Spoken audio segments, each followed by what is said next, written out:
You want to know how to use your Discord on your Xbox and talk with your friends while gaming? You're in the right place. Imagine playing your favorite game and you can chat with your friends just like on your phone, but on your Xbox. It's pretty cool, right? But here's the problem. Many Xbox users don't know how to set up Discord, so they miss out on talking to friends during gameplay. So that's where we come in. Let's fix this together. First, make sure that your Xbox is up to date by checking for any system updates. This is going to help you get the latest features, including Discord.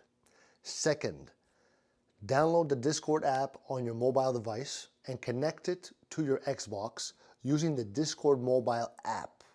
It's easier than you think. Third, connect your Xbox and Discord account through the Xbox app on your phone.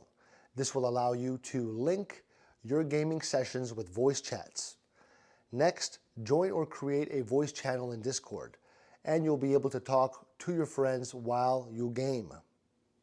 Lastly, remember to adjust your audio settings to make sure that the game sound and your voice chat balance perfectly. Now, with these simple steps, you're going to be ready to enjoy Discord on your Xbox. Leave me a like, comment, subscribe. Ciao.